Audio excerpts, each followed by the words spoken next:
Boa tarde a todos e a todas. Obrigado pela presença aqui no nosso 18º Flipossos, Festival Literário Internacional de Poços de Caldas, numa fase de transição para o grande lançamento da Bienal do Livro do Sul de Minas em 2024.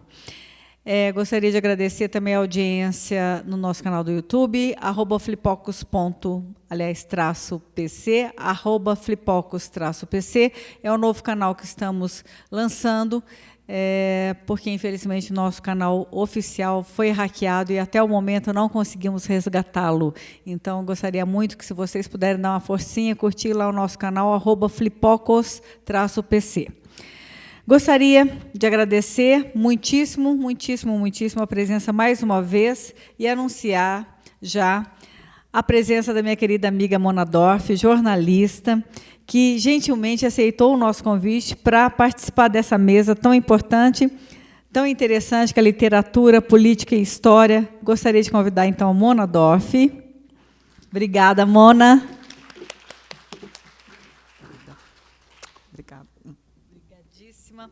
Mona é uma querida amiga, já esteve aqui no nosso festival outras ocasiões e é uma pessoa muito ligada também com a área da política e estará aqui mediando o nosso querido João, a quem também convido para estar aqui conosco. João, muito obrigada pela sua presença.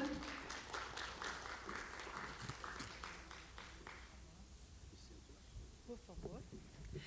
E avisando que o livro do João, Eles Não São Loucos, está sendo também lançado nesse momento aqui no Flipossos, 18ª edição do Flipossos, e os livros estão sendo vendidos também na nossa livraria Livrus, que depois vocês podem adquirir, que ele vai autografar lá mesmo na livraria. Tá ok? Muito obrigado pela presença e um ótimo proveito a todos. Obrigada. Obrigada, Gisele. Salve, João. Vamos ver se o microfone está ok.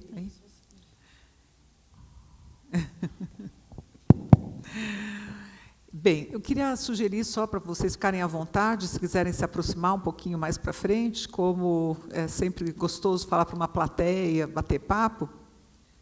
E eu queria, então, deixar vocês bastante à vontade para virem um pouquinho mais para frente.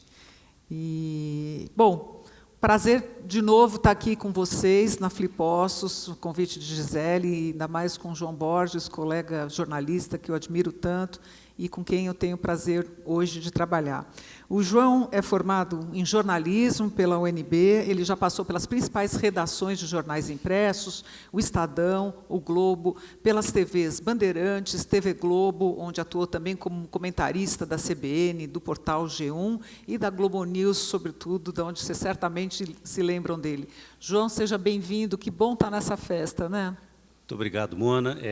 Primeiro, muito obrigado a Gisele e aos organizadores do festival. Você disse aqui que me formei na Universidade de Brasília, mas dá uma emoção especial porque, na verdade, eu sou mineiro. E eu não sou mineiro das montanhas, e as montanhas são fascinantes. Então, quando você chega aqui em Poços de Caldas, é uma emoção especial, especialmente porque a Gisele disse uma coisa importante, que parece que, o ano que vem, você vai ter um evento que vai reunir todo o sul de Minas, ou seja, então, uma coisa que está ganhando corpo, é uma coisa que já tem um papel, já tem uma história muito longa, importante, e tem um futuro que nos dará certamente mais alegria. Então, agradeço a presença de vocês, agradeço a Gisele. E uma coisa importante, você falou da plateia, Mona, eu queria deixar vocês muito à vontade, mas muito à vontade mesmo, porque isso aqui é uma conversa. Então, em qualquer momento, nós vamos abordar aqui questões importantes da vida nacional. Então, assim, em qualquer momento que alguém queira fazer uma pergunta, uma provocação, um questionamento, faz parte do jogo, nós estamos conversando, tá? E é muito, muito interessante a gente falar, nesse momento, de política e literatura, bom, porque o nosso foco principal é esse livro aqui do João, Eles Não São Loucos, editado pela Companhia das Letras e pela Penguin, e que retrata uma transição democrática que a gente viveu de Fernando Henrique Cardoso para o primeiro governo Lula. Além desse livro, que a gente vai falar hoje, o João escreveu em coautoria com outros dois jornalistas, a Cláudia Safatli e o Ribamar Oliveira, o livro Anatomia de um Desastre, que foi finalista do Jabuti, eu acho que você até trouxe ele aí, né? Não sei como é que é escrever em 3, hein, João? Essa é uma ótima história, Mona, que também faz parte um pouco da minha ideia de escrever esse segundo livro, Eles Não São Loucos. Seguinte, como jornalista, especialmente em Brasília, e eu comecei a trabalhar no jornalismo quando ainda eu estava na universidade, então o jornalismo você faz todos os dias. Então, cada dia você quer a notícia do dia, tentando descobrir e antecipar o fato do dia seguinte. Com isso, foi formando na minha cabeça, na minha visão, uma coisa tipo, olha, parece que a gente vai deixando para trás a cada dia fatos importantes. Eu cheguei até a criar uma imagem assim, parece que vai ficando uma espécie de lixo precioso, porque você não toca mais naquilo. Então, quando chegou ali em 2015, 2016, o Brasil estava mergulhando numa crise que eu e aí meus colegas Ribamar Oliveira e Cláudia Safatri, nós somos da Universidade de Brasília, formados lá, nos conhecemos lá, e a gente discutia muito diariamente, olha, o país está indo para uma recessão de graça, nós estamos criando um problema para nós mesmos. Aí, uma certa noite, eu em casa, com a Carmen, minha querida Carmen, que está aqui, veio na minha cabeça, eu disse, poxa, as coisas estão acontecendo na nossa frente, por que não contar essa história? E naqueles dias, assim, você trabalha no jornalismo, especialmente nesses momentos de crise, você sabe disso, né, Mona? A gente não tem tempo para respirar direito, a gente às vezes não tem tempo para dar atenção à mulher, aos filhos que estão em casa, tal a intensidade com que isso nos absorve. Então, me ocorreu o seguinte, poxa, eu sozinho não consigo fazer esse negócio. E aí já me deu ali mesmo, falei, eu vou convidar meu amigo Ribamar e a minha amiga Cláudia, se eles topam para a gente fazer um livro junto sobre isso. E aí vem a sua pergunta, como é que fazer um livro a 6 mãos? Nós nos reunimos, pré-definimos alguns temas, e aí distribuímos, você faz isso, você faz isso, você faz isso, você faz isso, e fomos escrevendo. E aí, num ritmo tão frenético, porque enquanto a gente escrevia, os novos fatos aconteciam, né? Então, assim, no momento em que a gente começou a escrever o livro, não tinha o Petrolão. No momento em que a gente estava terminando de escrever, tinha o Petrolão. Então, você imagina a avalanche, a gente organizando os fatos do passado, levantando informações, tendo que acompanhar os fatos do dia e colocar isso no livro. Então, esse livro tem um pouco essa característica. Se você vai ler, talvez até falta ele um fio condutor muito claro, porque era impossível fazer isso, né?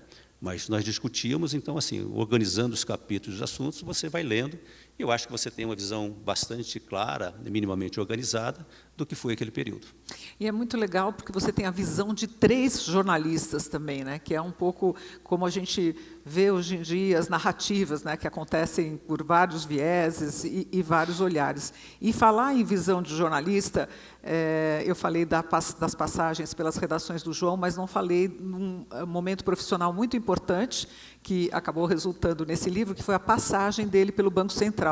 Durante 3 anos, de 2000 a 2003, né, de 2002, até o iníciozinho de 2003, ele foi assessor de Armínio Fraga e, portanto, viu de dentro, testemunhou a história se desenrolar no momento dos meses que antecederam a transição até a transição. Então, já começo entrando no livro, João, para te perguntar se foi naquele momento, né, depois que você saiu do Banco Central, ou quando que você teve a ideia de construir esse livro, e como é que você fez? Porque, às vezes, a memória atrai a gente, né, quando a gente pensa atrai. Como é que era, foi assim, foi assado. Quer dizer, a memória existe para a gente não esquecer e para nos trair, né, Mônica? Mona, a gente tem esse problema. Bom, como você disse, eu estava no Banco Central, nesse período que foi de março de 2000, até março de 2003. Janeiro, março de 2003, o presidente já era Henrique Meirelles, porque já era o governo Lula, eu fiquei esse período lá. Bom, e eu tive uma situação muito privilegiada, porque com Armínio Fraga e os diretores, eu tinha livre acesso e participava de todas as reuniões do Comitê de Política Monetária. O texto final só saía com a minha revisão final como jornalista. Eu participava das reuniões de diretoria do Banco Central, do Conselho Monetário Nacional, onde estavam lá os ministros Pedro Malan e o ministro do Planejamento, Marcos Tavares. Então, eu frequentava o Palácio do Planalto, do Fernando Henrique, então eu assisti muita coisa, eu vi muito por dentro. E, especialmente no período que vai do ano de 2000, final de 2001, até a eleição do Lula, em outubro de 2002, foi um período muito intenso. Se você for correr o olho pelas manchetes dos jornais naquela época, você se assusta. Então, em relação ao dólar, por exemplo, que é um termômetro muito importante de como é que está o nervosismo, como é que estão as tensões na sociedade, as incertezas em relação à economia. Então, praticamente toda semana, às vezes um dia atrás do outro, dólar bate recorde, no dia seguinte, dólar bate recorde, no dia seguinte, dólar bate recorde, para você ter uma noção disso. Então, uma campanha muito disputada, a gente fala na eleição do Lula, mas teve três outras candidaturas importantes, a do Serra, que era o candidato do governo, o Ciro Gomes, que em algum momento, ele nas simulações de segundo turno, ele batia o Lula, e agora, nessas alturas, a gente nem se lembra direito, mas do Antônio Garotinho, que era um candidato que, em algum momento, parece que ia ultrapassar o Serra e ia chegar no segundo turno com o Lula. Veja você o que isso compunha um ambiente tenso de incerteza, sendo que os candidatos de oposição, Lula, o Garotinho e o Ciro, eram ferozes combatentes do que chamava-se da política neoliberal de FHC. Então, no discurso deles de campanha, se ganharmos, vamos virar isso de cabeça para baixo, vai mudar tudo. Então, essa visão que ela tinha um papel de campanha eleitoral, né, porque mesmo Lula, quando ganhou, ele não fez isso, pelo contrário, ele deu continuidade, isso gerava uma tensão enorme, e essa incerteza, que, como eu mencionei, o caso específico do dólar, mas gerava provocava outros indicadores muito negativos na economia. Eu sentia, Moana, que a imprensa, toda ela empenhada em dar uma cobertura àquilo, ela não tinha uma visão muito clara do que eu chamo de o que acontecia debaixo dessa superfície barulhenta dos fatos. Então, foi aí que eu disse, poxa, eu gostaria de, em algum momento, me aprofundar sobre isso e contar essa história. Mas, para minha surpresa, e aí eu só consegui viabilizar esse livro quando, em 2016, saiu Anatomia, que eu comentei com a editora e disse, eu gostaria de fazer um livro, sim, porque eu vivi essa história, eu tenho a minha memória. Eles toparam, e aí eu passei 6 anos escrevendo Eles Não São Loucos. E a gente já vai falar disso, mas você menciona claramente aqui no livro, né, no capítulo Mercado Marcado, né, que havia um risco de fuga, né, de investidores por conta, né, do que eles haviam anunciado, o PT havia falado num documento, em ruptura necessária. Né? Ruptura necessária. Olha só, vamos a dezembro de 2001, portanto, menos de um ano antes da eleição. Teve o 12º encontro do PT em Olinda, em que o coordenador de campanha e de programa de governo do Lula naquela época era o Celso Daniel, que veio a ser assassinado em janeiro de 2002, e ali eles produziram esse documento chamado A Ruptura Necessária, onde claramente dizia, o PT, ganhando a eleição, ele precisa fazer a ruptura necessária, ou seja, romper com todos os pressupostos da política econômica neoliberal do FHC.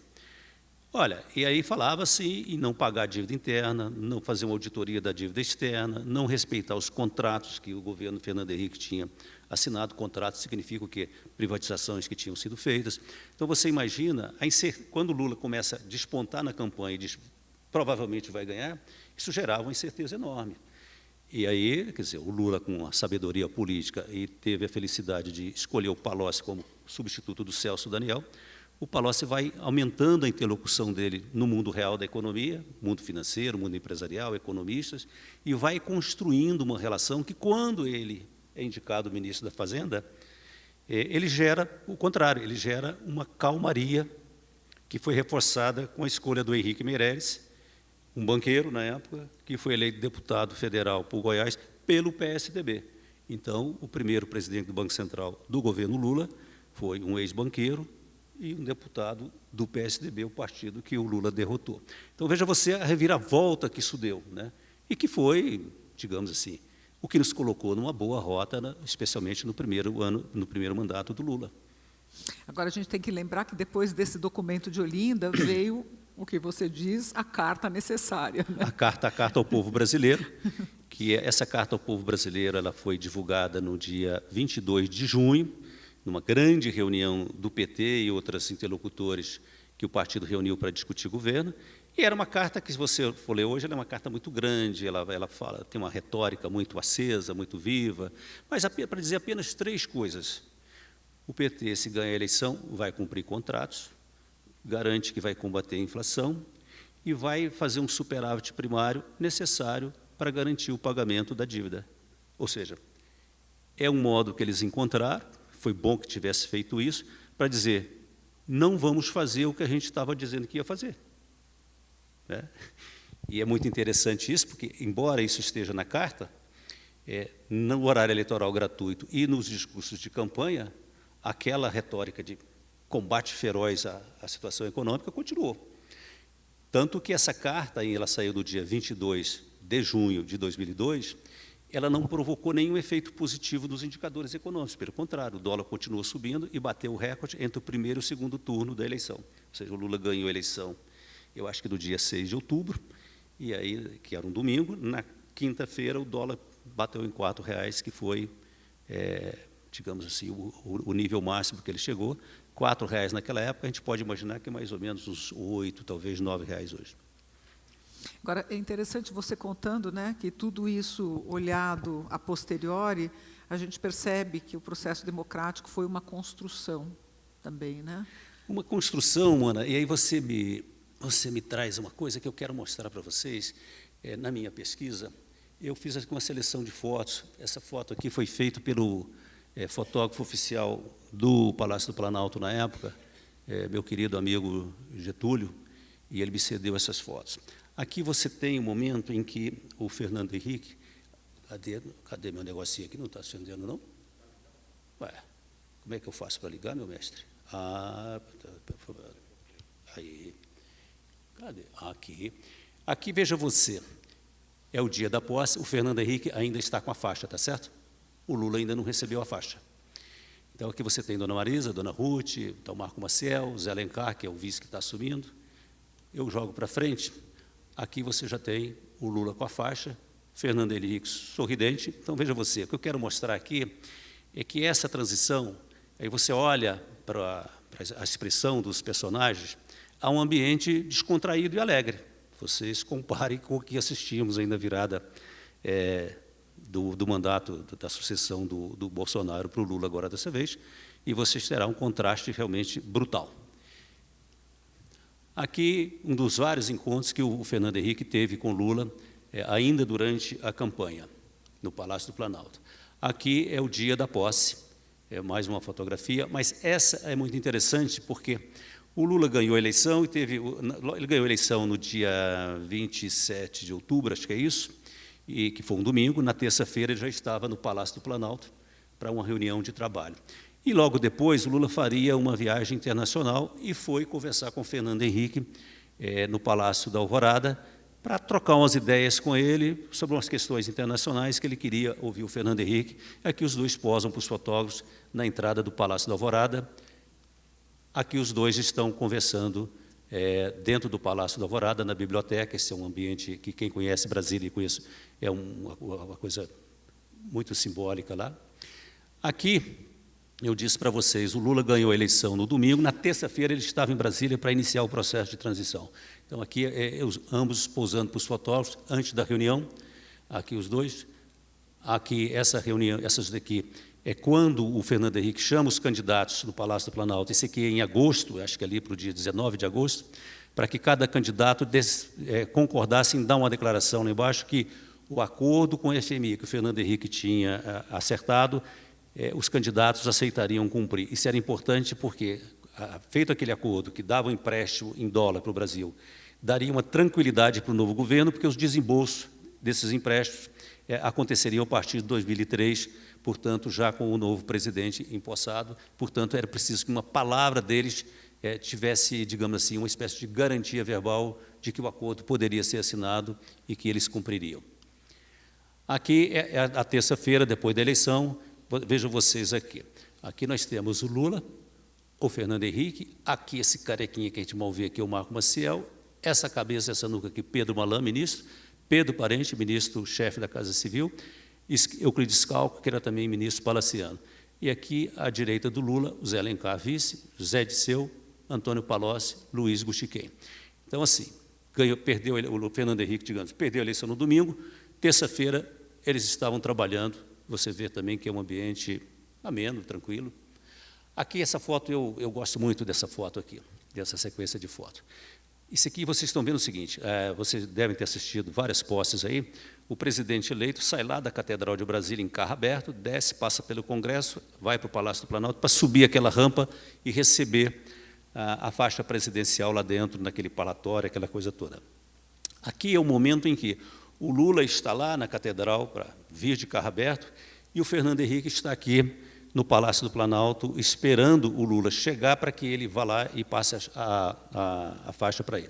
Então, aqui você tem o Fernando Henrique com a filha, Luciana, a dona Marisa e a Lurian, que é filha do Lula, não é filha da dona Marisa, é filha do Lula com a primeira esposa dele.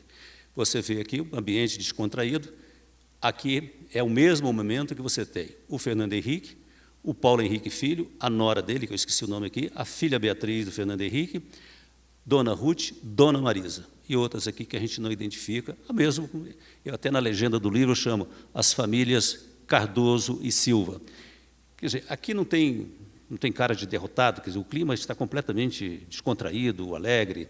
A Mona conversava comigo um pouco antes, eu disse, olha, Mona, não acho que o Fernando Henrique gostou de perder a eleição, ele queria ganhar, mas eu tenho a convicção, de tantas as vezes que eu conversei com ele e acompanhei, ele ficou muito feliz em passar o governo para o Lula, por um entendimento não do político que perdeu a eleição e que gostaria de ganhar, mas para uma visão mais ampla e histórica de que quão importante era um partido de formação com base trabalhista, com um líder popular, ganhasse a eleição, assumisse e governasse. Eu acho que isso cumpriria um ciclo para a consolidação e para o nosso amadurecimento democrático, que seria importante. Assim, eu tenho, alguém pode discordar, evidentemente, mas essa é a convicção que eu tenho do que norteou esse tratamento que ele deu.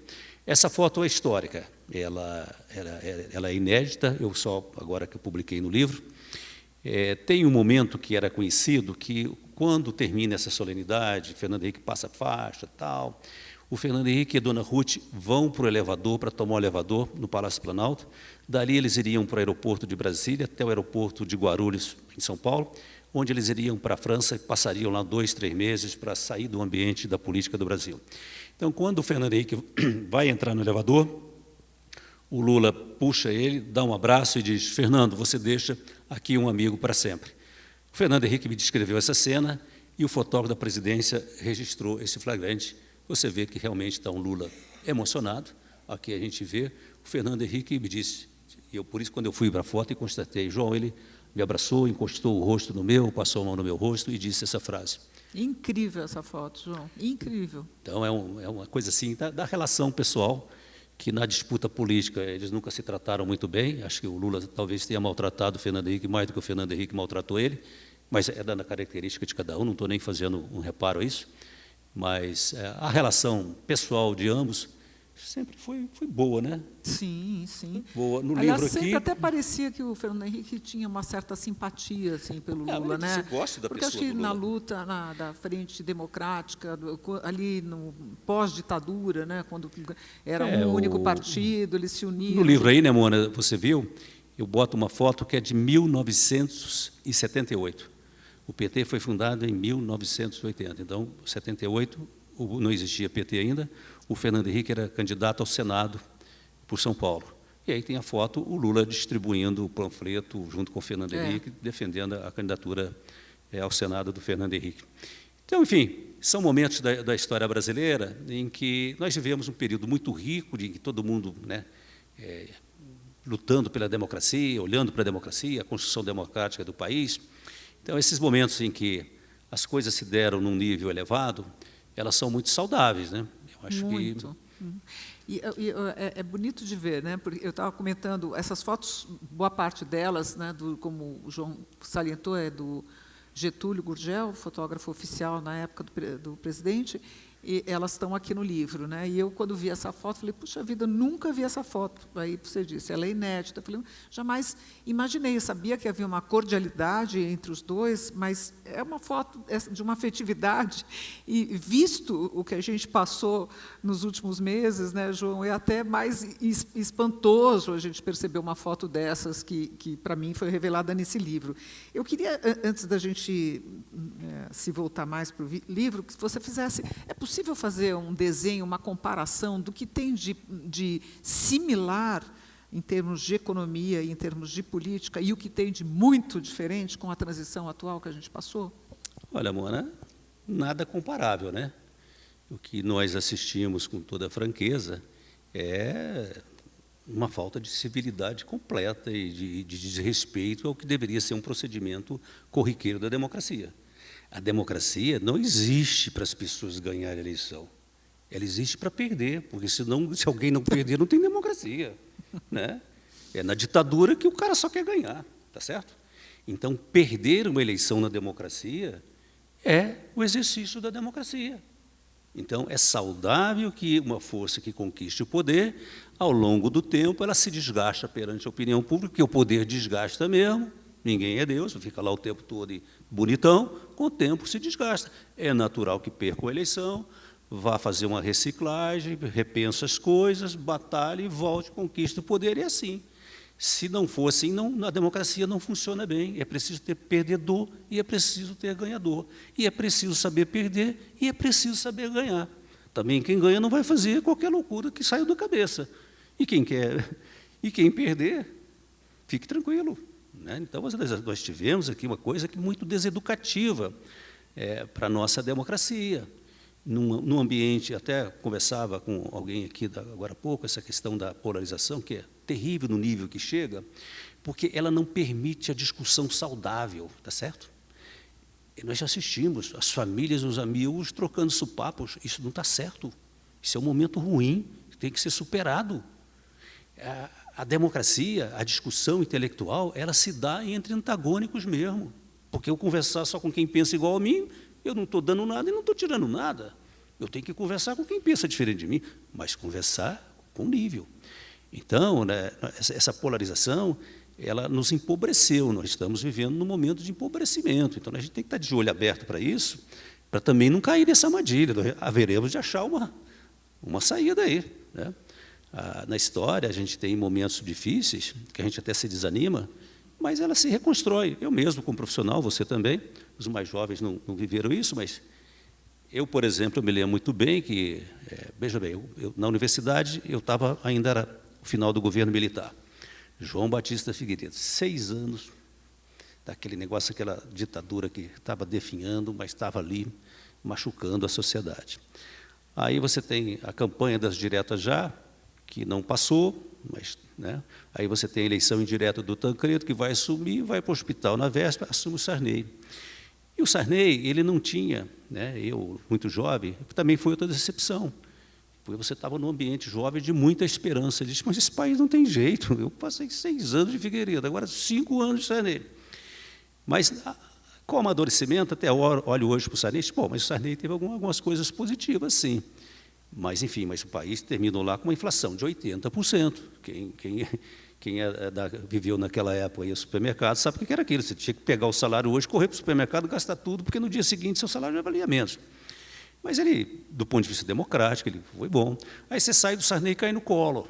Mas não é possível, né? Não é possível. O Collor, eu jovem, o Collor não tem a menor condição.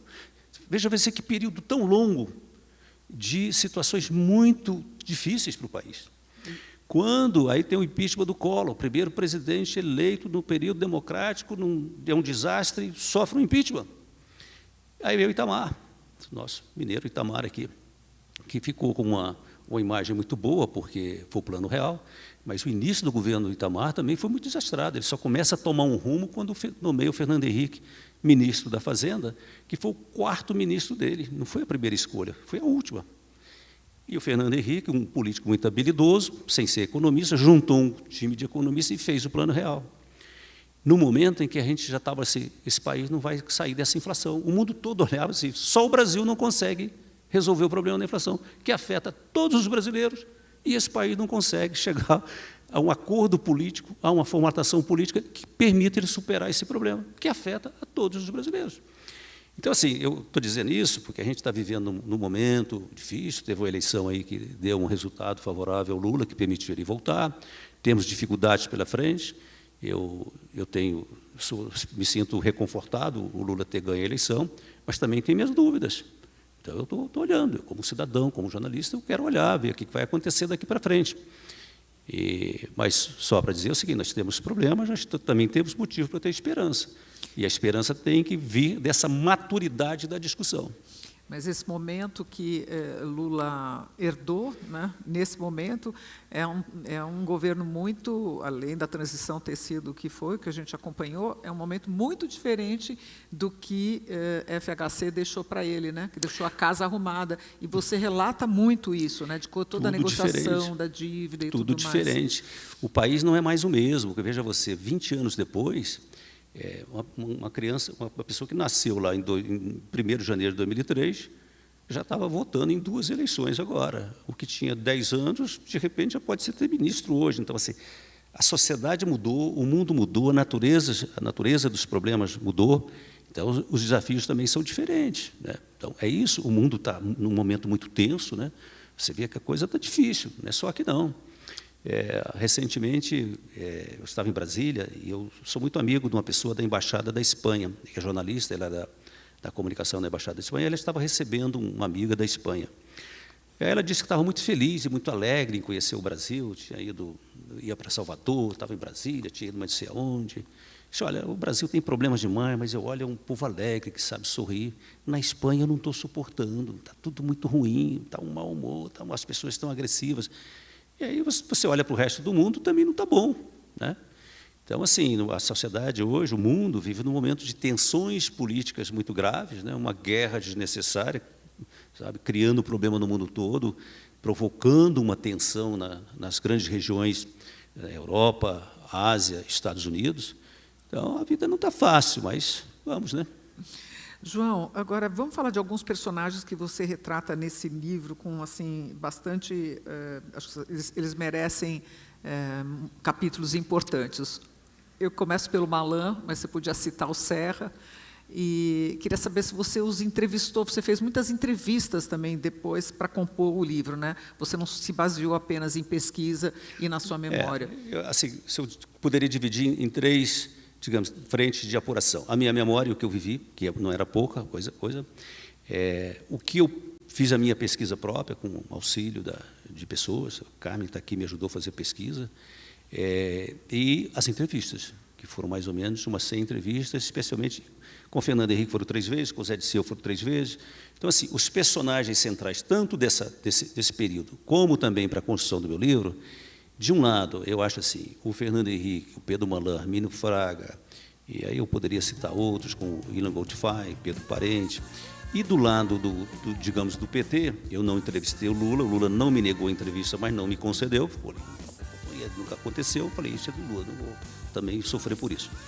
Mas o Zé Disseu me atendeu muito bem, Gilberto Carvalho me atendeu muito bem. Outro personagem importante que eu não entrevistei, porque já tinha falecido, já faleceu, mas é muito importante para esse período aí, que é o Luiz Gusquem. Luiz Gusquem e o outro personagem, Antônio Palocci também, que também me deu informações ultra preciosas. E o Gusquem, eu ouvi deles do PT, que era o personagem que dizia, Lula, assim não dá. Lula é o cara que te falava de igual para igual, com franqueza, coisa que hoje, no entorno do Lula, a gente não tem, porque o time de hoje é uma geração abaixo do Lula, então é muito reverencial ao Lula, que pode ser bom, mas tem problema aí. Então, todos esses personagens dessa época, e aí, Mona, eu queria dizer a vocês, nesse período que eu fiz essas entrevistas, o sistema político estava em baixa, tá certo? Esses personagens estavam sofrendo. O Zé Disseu, por exemplo, a primeira vez que eu entrevistei, ele tinha acabado de sair lá de Curitiba, ele estava com tornozeleira. Então, eu fiquei assim, isso me comove um pouco, o quanto eles se abriram comigo, né? Eles se abriram, eles de uma maneira muito generosa, bacana, falaram comigo, tudo o que eu quis, eu precisei voltar uma segunda vez, me atenderam. Então, assim, eu sou muito grato a eles todos, porque eles me atenderam muito bem. O Gilberto Carvalho. Gilberto Carvalho, né? O Gilberto Carvalho esteve lá no lançamento do livro, fiz questão de convidar ele, tem até imagem daqui. Então, assim, e aí eu posso estender para outros personagens, mas, assim, é importante na história, porque cada momento da história você tem situações desafiadoras. As circunstâncias históricas, aparentemente, elas determinam o rumo das coisas, mas eu acho que tem uma coisa que é importantíssima em cada momento da história, que é o papel do personagem naquele momento. Se essa pessoa toma uma atitude assim ou assim, pode fazer toda a diferença. Então, eu acho assim que, para ficar no Fernando Henrique e no Lula, se o Fernando Henrique fosse reagir com o fígado e não criasse uma transição que começou antes da eleição, teríamos tido dificuldade para o governo Lula. E até o Lula, mesmo batendo no Fernando Henrique durante a campanha, mas dialogando com ele e mandando os seus dialogar, também as coisas teriam sido mais difíceis. Então, eu acho que o papel desses personagens e de outros, e eu já li muito livro de história, eu acho que isso é determinante. Em momentos, digamos, decisivos e cruciais, o posicionamento da liderança pode fazer toda a diferença. Porque, quando a gente olha para a história, a gente analisa o que aconteceu. A gente não tem como fazer o contrafactual da história. Mas, se fosse assim, seria como? A gente pode raciocinar, mas a gente não tem como demonstrar. Mas, se a gente for ver, eu acho que a vida e a história não é um roteiro pré-definido e que poderia ter ido para cá, poderia ir para cá. Então, assim, eu presto muita atenção nisso. A capacidade dos homens de se posicionarem com coragem, às vezes até se sacrificando em determinado momento, porque, afinal de contas, o papel do político é o bem público. Se ele não estiver cumprindo isso, ele não está cumprindo bem. E qual dessas entrevistas, João, foi assim mais reveladora? Teve momentos que você descobriu coisas que você nem lembrava ou nem sabia? Olha, é muita coisa, mas eu vou te dar uma coisa assim que não estava no meu radar, que eu nem sabia, eu nem imaginava. A pessoa que me fez a ponte para o Zé Disseu, era muito amigo do Zé Disseu, mas não é do PT, uma pessoa mais de perfil liberal, mas eles foram amigos em São Paulo, e ficaram amigos a vida toda. Então, o cara visitava o Zé Disseu na prisão, levava livro para o Zé Disseu. Olha, ele me contou uma história engraçada. Eu estou levando os livros para o Zé Disseu, mas ele reclamou que eu estou levando uns livros muito grossos. Estou levando uns livros finos, porque você tinha uma regra lá que, se você faz a resenha de cada livro que você lê, você descontava aquilo em tempo de perda. Então, muito amigo, ele me o Zé Disseu está reclamando que estou levando uns livros muito grossos, tem que levar mais baixo. Então, bom, essa mesma pessoa, João, você tem que conversar com o Mário Garneiro. O Mário Garneiro? Por que eu vou falar com o Mário Garneiro? O cara tem umas histórias boas. E aí eu vou ao Mário Garneiro, e aí eu revelo um outro elo que eu não tinha consciência. O Zé Disseu havia solicitado ao Mário Garneiro, que era e ainda é muito amigo da família Bush, conversava com o Bush por telefone, eu tenho até um documento aqui de troca de correspondências dele. O Zé Disseu, estrategista, diz: Garneiro, se o Lula ganhar a eleição, lá nos Estados Unidos é o governo republicano. A gente não tem nada para aquele povo, não tem uma ligação. Aliás, aí não tem ligação nem direito com o Partido Democrata. Então, nós precisamos achar um jeito de conversar com o governo Bush. E aí é o Garneiro, que naquele encontro com o Zé Disseu, no escritório do Garneiro, escreve uma carta em inglês. Zé Disseu só sabe falar bom dia, boa noite em inglês. A carta em inglês, dirigida ao então vice-presidente dos Estados Unidos, Dick Cheney, dizendo: olha, e a carta eu publiquei aqui, o Garneiro me deu essa carta. A carta foi escrita pelo Marcos Troirro, que trabalhava com o Garneiro, e que agora, para surpresa minha, ele foi trabalhar no governo Bolsonaro. Então, veja bem os nexos que as coisas acontecem. Eu descobri uma ponta de uma coisa que eu sequer sonhava, e com coisas preciosas. Coisas preciosas. E até tem uma coisa interessante aí. Eu disse para vocês que a Carta ao Povo Brasileiro foi divulgada em São Paulo no dia 22 de junho. Naquele mesmo dia, o Mário Garneiro, no encontro do Partido Republicano no Colorado, entregou essa carta do Zé Disseu nas mãos do Dick Cheney. E eu coloco ali: terá sido uma coincidência? Eu acho que não. Interessante. Você provocou um fato político aqui e reforçou esse fato político com uma carta lá, onde ele diz: olha, nós somos um partido que temos grande chance de ganhar a eleição, portanto, vamos governar o Brasil, mas é um partido importante no processo de construção da democracia brasileira e queremos construir uma ponte com o governo Bush. E o presidente Lula, o nosso candidato Luiz Inácio Lula da Silva, virá aos Estados Unidos, gostaria de amplificar esse diálogo, e eu estou usando um amigo em comum, Mário Garneiro, para buscar essa aproximação. Então, foi um elo assim, surpreendente, mas, enfim, todas as entrevistas, por exemplo, a abertura do livro, Mona, eu posso até ler um trechinho para vocês aqui, se vocês permitirem. Eu acho muito legal sempre, João, quando o autor lê com o fôlego dele, lendo, é muito diferente de um apresentador ler o livro, lê assim. O título do capítulo, entre aspas, chama-se Não Vamos Ganhar. Então, eu digo ali como é que está a situação do país em abril de 2002, que está muito difícil, e aí, a certa altura, eu digo que o Fernando Henrique chamou o então ministro da Fazenda, Pedro Malan, para uma conversa lá no Palácio da Alvorada. E o presidente diz assim, aspas, Malan, nós não vamos ganhar a eleição e não vamos aguentar. Está na hora de conversar com o FMI.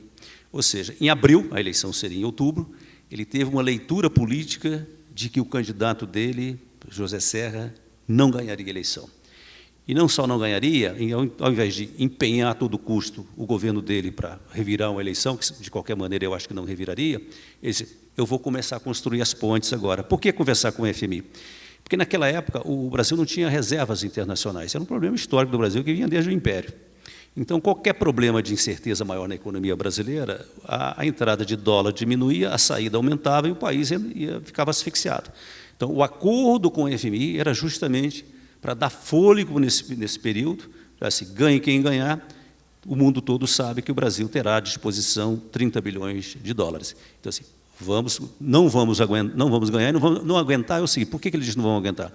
Que o Armínio Fraga já tinha dito para ele, em abril, disse, olha, eu estou percebendo, aliás, eu respeito muito os palavrões que as pessoas me dizem lá no livro, depois, quem tiver a oportunidade de ler vai ver que os palavrões estão lá, mas que os palavrões...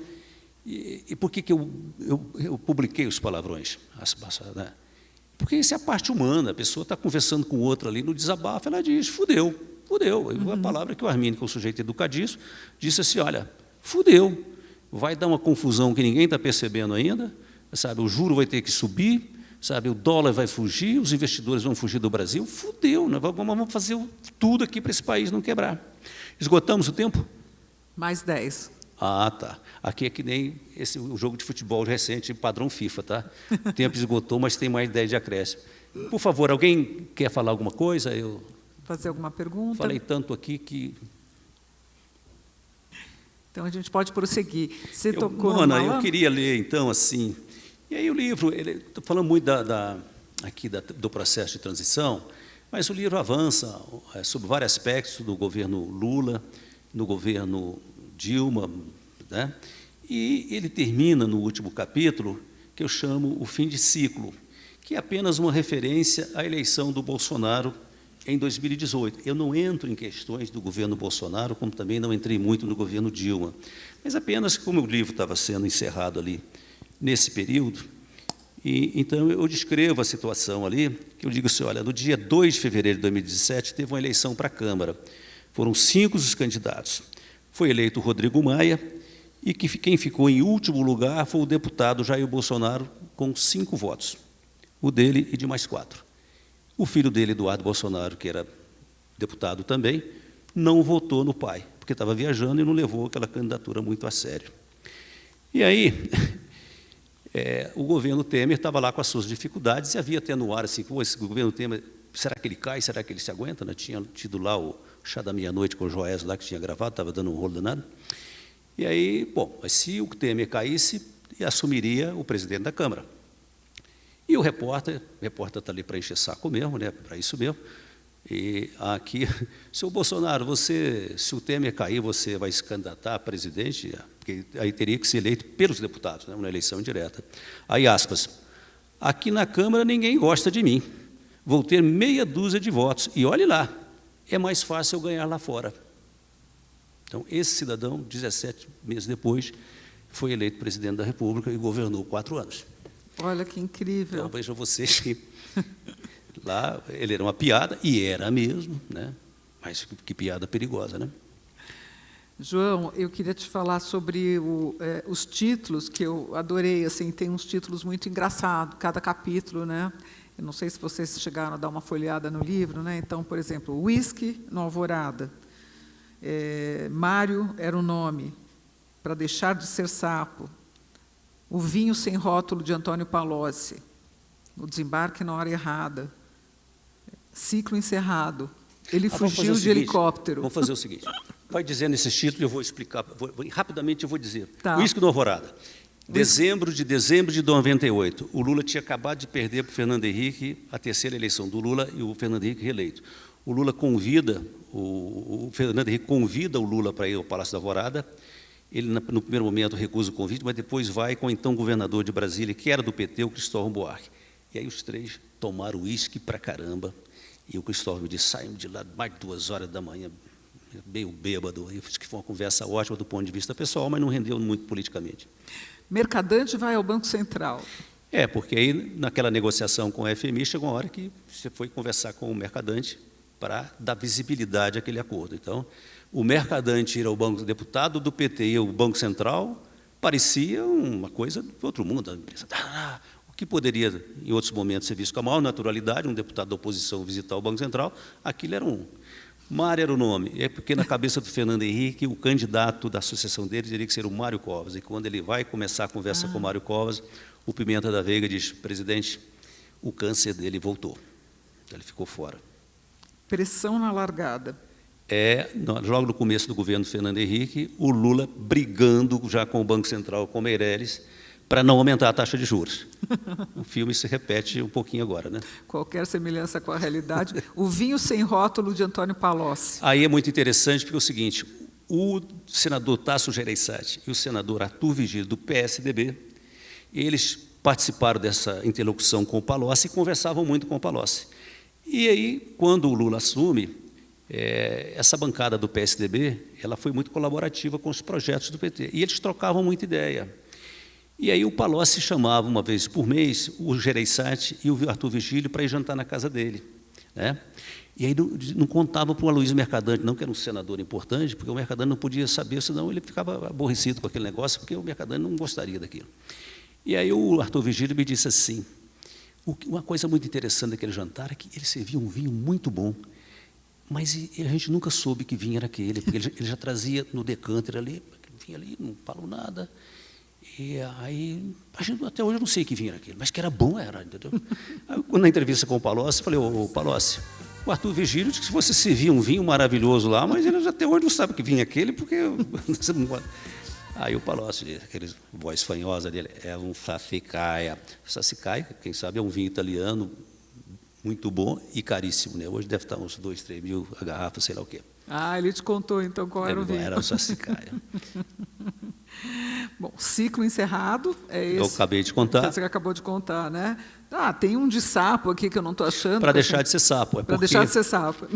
É o momento em que o Duda Mendonça quer transformar o Lulinha paz e amor, porque o Lula nas campanhas anteriores era muito bravo, um babudo.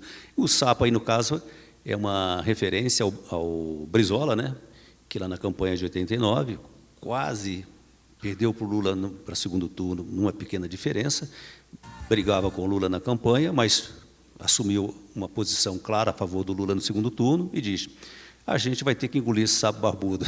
Então, e o Lula, agora ele queria ser o Lulinha paz e amor, que mudou realmente o modo como o Lula se apresentava nos comícios, tal, o Lula mais sorridente, tal, essa coisa toda. Aliás, você conta aqui, né, é muito interessante isso aqui para mim também, eu sempre tive uma admiração profunda, né, pelo Pedro Malan, e você conta aqui no livro que foi ele, né, que detectou na frente de todo mundo que havia um candidato aí, né, e você conta de uma forma muito deliciosa. O Pedro Malan, que era um ministro muito técnico, muito conhecedor daquela coisa toda, mas também um ministro muito político, até no bom sentido.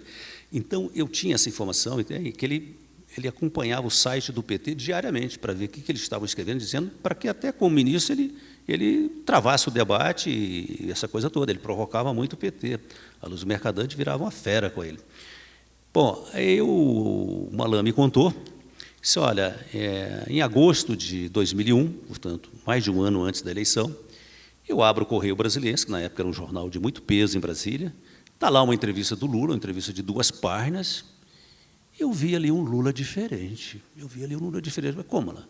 Estava um Lula de barbinha parada, cabelinho parado, camisa azul, dessas modernas, com punho branco, colarinho branco, só a gravata que era vermelha, era um Lula diferente. Eu cheguei, isso era domingo, eu cheguei lá no Palácio do Planalto, na reunião de segunda a terça-feira, e disse, olha, queria alertar vocês. O que foi? Tem um candidato novo na praça. Mas qual candidato? O Lula. Mas como assim o Lula? o Lula, tem um candidato, é um outro Lula. Aí o Malan assim, ninguém levou a sério, mas realmente era um outro Lula. Então, assim, ele olhou naquela entrevista, o jeito do Lula falar, aquela apresentação visual toda, ele diz, tem um outro Lula aí. E aí eu fui atrás de recuperar essa entrevista no Correio e me impressionou, porque está transcrita aqui uma página dessa entrevista aqui. A descrição do Malan perfeita. Quer dizer, 16 anos depois, ele me descreveu aquela entrevista. Quando você olha, ele descreveu ali para mim, bate direitinho com o que está na página. O Lula de camisa azul, que é uma camisa mais tucana do que petista, né? Punho branco, gola branca, barba bem aparada, cabelinho bem cortado, alegre, portanto, não era o sapo barbudo, e como símbolo indireto do PT, apenas uma gravata vermelha, mas não era dessas vermelhas, não, era vermelha. E interessante ele realmente chamar a atenção, né, do PSDB, que não tinha sacado nada disso. Um olhar político do Pedro Malan que eu não desconfiava. Bom, esse último título aqui, que é Escalando o Segundo Escalão. Porque o Lula escolheu o Palocci e tiveram muita dificuldade de escolher o presidente do Banco Central. Então, o Henrique Meirelles foi assim, vários descartaram, não aceitaram o convite, o Meirelles topou, mas não, ali no último momento. Mas aí precisava construir o segundo escalão, que são aqueles cargos abaixo de ministro, essa coisa toda, que não tem tanta visibilidade, mas que são importantíssimos para um ministério, da importância do Ministério da Fazenda, por exemplo, eles funcionam bem. E o Palocci, na interlocução com o Malan e com o Armínio, ele disse assim, olha, o Palocci, esse negócio aqui é sério, cara, você não traz gente de partido, traga gente técnico, senão você vai se dar mal aqui. Só que o Palocci não conhecia ninguém. O Palocci, quando entrou nesse negócio, ele ainda não tinha aquela dimensão toda. Então, não tinha quadros. Então, a escalação do segundo escalão, praticamente todos os nomes sugeridos pelo Malan e o Armínio. Marcos Lisboa, Joaquim Levy, que foi secretário do Tesouro, Murilo Portugal, que ficou lá em Washington, mas depois veio ser secretário executivo. A diretoria do Banco Central do Armínio ficou um bom tempo ainda com o Meirelles, entendeu? E isso foi importante porque quem assume não tem a obrigação de ter um domínio total da máquina, de como é que ele funciona, especialmente do PT, que era a primeira vez que ia governar. Então, você ter uma equipe de qualificação que entende, que sabe tocar as coisas, pode ser decisivo para o sucesso do governo. Uhum. Bem, acho que a gente já está se encaminhando para o final, né? Nós não contamos todas as histórias do livro aqui, porque um livro é para ser lido, né? E não para ser contado em 1h30. João, eu queria só, como última pergunta, te perguntar sobre a importância nessa era de fake news e de falta de credibilidade. A internet, de uma certa forma, ela equaliza as mensagens, né? As notícias, né? Uma notícia que tem peso, ela está do lado de uma notícia que foi escrita, sabe-se lá por quem. Qual a importância da gente ter relatos históricos como esse seu aqui? Olha, eu sou jornalista, então vou dar uma visão assim muito do jornalista, defendendo um pouco a nossa parte, né, mano? Nós, como jornalistas, nós temos as nossas imperfeições e estamos, como qualquer profissional, estamos sujeitos a cometer erros. Mas nós somos os profissionais formados para fazer a busca da informação e a checagem da informação. Agora, com as redes sociais, nós estamos assistindo um fenômeno perigoso, que não é só essa coisa muito boa, que é democrática, que cada um pode postar o que quiser, isso é um instrumento positivo, mas não é só as pessoas, na inocência, elas publicarem coisas, digamos, imprecisas, coisas assim. É porque isso virou um instrumento político não visível. Porque um candidato a presidente da República que vai para o palanque, vai para a televisão falar, você está vendo que é aquilo ali, gosto, não gosto, está ali. Então, esse mundo da nova tecnologia aí está permitindo que forças atuem fora da sua visibilidade com implicações políticas muito corretas.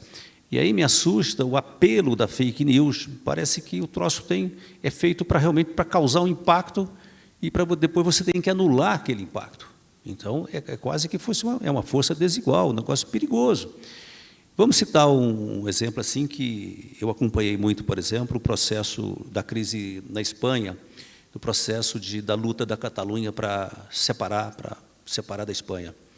E eu vi um estudo da Universidade da Espanha, uns acadêmicos sérios, que conseguiram demonstrar, com evidências muito claras, de que, naquele movimento separatista, além da coisa verdadeira de parte da sociedade da Catalunha querendo se separar da Espanha, houve uma ação também, via redes sociais e de instrumentos, cuja origem estava na Rússia.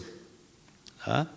Da mesma maneira que do Brexit, que foi a separação do Reino Unido da União Europeia, também teve isso. Aí você pergunta, mas por que o Putin tinha interesse na separação da Catalunha e da Espanha? Aí você tem que ter uma visão, por uma razão. E agora fica claro quando a gente vê essa guerra. Ao Putin interessa uma Europa desunida e enfraquecida. Evidente. Claro. Quando, só um comentário até fora um pouco disso, mas só completar meu raciocínio, quando o Putin invade a Ucrânia dizendo que vai combater o nazismo da Ucrânia e que o problema é a OTAN que está vindo para a minha fronteira, não. O medo dele é que a democracia chegue na fronteira dele. Esse é o grande inimigo dele. Então, tem aqui a Ucrânia, vindo a democracia, daqui a pouco essa vontade democrática passa a minha fronteira, porque eles são todos meio russos mesmo, entendeu? Mas isso não justifica a invasão que ele fez. Então, esse mundo dessa tecnologia é muito perigoso, né? Muito perigoso, e nós ficamos indefesos, nós todos, porque vai atrás da origem disso, o impacto já está dado. Na internet você não sabe quem está por trás, né? Quem é, redes sociais, então, quem é um avatar, as pessoas às vezes nem colocam, né, seu próprio rosto. Aqui você tem um livro com relatos históricos, contando a história, como ela se desenrolou, ouvindo vários personagens que protagonizaram, né, essa história, e de um jeito saboroso, né, de um jornalista que escreve muito bem. João, parabéns. E eu não posso, eu disse que era a última pergunta, mas era a penúltima, porque a última pergunta é se você já está preparando o segundo capítulo, o segundo livro, com essa nova transição. Eu estou completamente despreparado para fazer outro livro, porque, olha, Mona, foram 6 anos, está aqui a Carmen na minha frente, aqui, se você conversar com ela, ela sabe a quantidade de fim de semana que eu gastei, férias que eu gastei, feriados que eu gastei. Mas, assim, fugindo um pouco da brincadeira, eu não tenho ainda um projeto muito claro na cabeça, porque eu estou deixando essa coisa decantar, até para respirar um pouco, dá vontade, talvez não nessa transição aqui, mas também tem outras vertentes aí muito interessantes, mas me deu muito prazer, apesar de ter me custado muito sacrifício, mergulhar nos fatos de um passado recente, fazer uma releitura daquilo e contar. Uma coisa que eu procurei fazer e me deu satisfação, que pelo menos algumas pessoas comentaram, olha, você conseguiu. Eu quis tratar os fatos a partir dos personagens. Se você for ler, você não vai achar adjetivo nesse livro. Foi bom, foi ruim, gostei, não gostei, devia ser assim, devia ser assim. Não. Então, a partir da fala dos personagens, da ação dos personagens, é que essa narrativa ela se desenvolve, né? Portanto, é que logo na abertura eu digo, olha, eu fiz o esforço de não julgar personagens e circunstâncias. É claro que está cheio de erro por aí, né? E não é só porque são eles, poderiam ser outros também. Mas assim, eu queria contar essa história, como assim, aí voltando à questão da fake news. Eu acho que se eu contar bem uma história e as pessoas tiverem um pouco de confiança de que aquilo que eu estou relatando, se não é a verdade exata, mas pelo menos algo próximo dessa verdade, e que há uma boa fé ao contar isso, as pessoas se sentirão, aí sim, mais instrumentadas para elas mesmas avaliarem o que aconteceu e o papel de cada um desses personagens. Como jornalista, é sempre o que eu procurei fazer, sabe? É dar informação e análise, porque eu acho que isso é que dá instrumento para as pessoas, para que elas construírem os seus próprios juízos, as suas próprias avaliações. Não, é muito saboroso a gente rever a história, uma história que a gente também participou e assistiu, e por isso que eu te fiz a pergunta sobre um segundo capítulo, né? Sobre essa transição que nós vivemos, né, há poucos meses atrás, né, seguida, né, de um 8 de janeiro, e que talvez a gente só consiga entender ali, sempre as coisas têm que decantar, como você diz, né? Parabéns pelo estilo do livro, que é muito gostoso de ler, eu recomendo, o João Borges vai estar assinando. Nenhuma perguntinha, né? Aí não, poxa, pelo amor de Deus, alguém fala alguma coisa. Olha lá, aí. tem pergunta lá atrás. Podemos? Dá para levar o microfone até lá? Ali na penúltima fileira do lado esquerdo. Levanta a mão, por favor. Obrigada. Tá. Só essa, chegamos no final.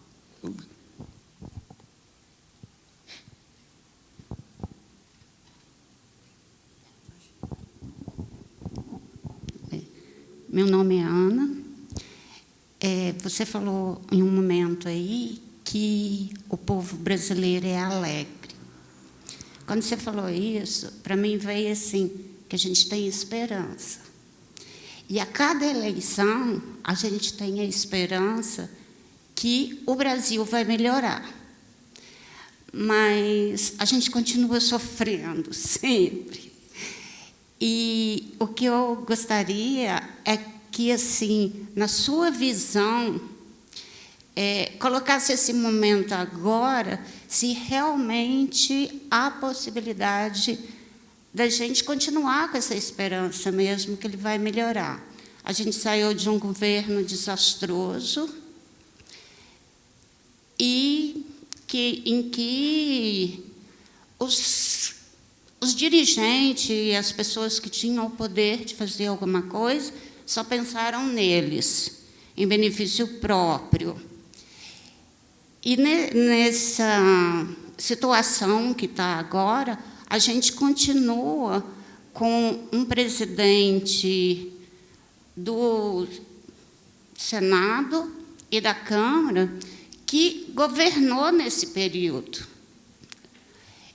Se eles ainda estão lá, ainda há possibilidade de reverter isso aí que a gente está tendo tudo agora? Ok, Ana. Eu fiz a referência à alegria do povo brasileiro como um testemunho de alguém que estava visitando o Brasil. Quer dizer, eu acho que o brasileiro tem a capacidade realmente, e isso na natureza dele, de ser alegre apesar do sofrimento, né? Porque o sofrimento, os nossos problemas estão aí, meu Deus do céu, né? Então, acho que, felizmente, o brasileiro tem essa capacidade de ser alegre, porque você imagina, com o sofrimento, a gente se abater na tristeza. Agora, voltando assim, se temos alguma chance. Eu acho que as questões não estão dadas. Vamos lá. Minha visão, tá? Com respeito a qualquer opinião divergente. Nós tivemos um governo desastrado em todas as frentes. Tá? Então, você tem um governo assim, vamos dividir as coisas por pedaços. Eu acho que na política externa, nós retomamos uma linha de relacionamento com o mundo. Eu posso ter questionamentos pontuais aqui e ali, mas a verdade, na minha visão, é que nós voltamos a conversar com o mundo, e isso é importante. Na política ambiental, nós também retomamos uma linha de esforço de reconstrução disso. Está muito bom. Ter uma atenção para as questões sociais é absolutamente necessário, né? Posso, eu aqui ou qualquer outro, bom, as políticas sociais poderiam ser melhor calibradas, poderiam ser mais eficazes, mas o fato é que é preciso que a gente tenha isso. Eu acho que o jogo vai ser jogado, e aí que eu digo, quando eu disse assim, olha, as coisas não estão dadas, elas serão jogadas no campo econômico. A economia não é economia para si mesma. É porque sabemos, eu pelo menos esses anos todos, olha, se a economia não vai bem, eu não consigo tratar os outros problemas. Não basta a economia crescer para eu resolver os problemas sociais. Não basta. Você está entendendo como é que eu acho? Não basta. Mas sem ela eu faço o quê? Porque quando a economia vai bem, eu estou falando na capacidade do país de gerar riqueza no presente. Eu preciso gerar riqueza para que eu tenha mais emprego, para que se tenha condições de pagar melhores salários, para que pessoas mais empregadas, eu diminua o contingente e que precise de assistência direta. E se eu diminuo isso, eu abro espaço orçamentário para fazer mais política social e não menos. Então, assim, e no campo econômico, eu tenho que ser sincero com vocês, eu estou com algumas dúvidas. E dúvida é verdade. Às vezes a gente diz, dúvida porque vai dar... Não, eu tenho dúvida mesmo. Eu acho que a coisa pode dar certo e pode ter problema. Mas isso temos que ver, porque as próprias pessoas que estão nos seus cargos importantes, ministro da Fazenda, essa coisa toda, o próprio presidente da República, ele também fica olhando para a realidade. Escuta, é assim mesmo ou eu tenho que fazer aqui uma inflexão aqui? Então, os governos, um governo inteligente, ele vai se recompondo ao longo do seu mandato, tá certo? Então, às vezes, ele parte com um roteiro aqui, eu expliquei ao próprio Lula, que na campanha dizia uma coisa, lá em 2002, e no governo dele, o primeiro, especialmente o primeiro mandato, ele fez outra, e deu certo, né? Então, assim, eu olho com certo cuidado, olho com esperança, porque se eu perder a esperança, eu estou lascado, né? Mas também não vou fechar os olhos para os problemas, porque também, se eu fechar os olhos para os problemas, aí eu passo a ser um idiota, né? E a gente não deve ser. Então, um pouco assim, não sei se eu consegui responder. Também já estão dando o cartão vermelho para a gente aqui. Muito obrigado a vocês, hein? Eu agradeço a pergunta também, agradeço a presença de vocês, a audiência aqui, foi muito gostoso, Gisele, participar novamente. Podemos rever a entrevista a qualquer momento na internet, né? Essa é a minha primeira vez por internet na Flipostos, então olha só, que bom, João.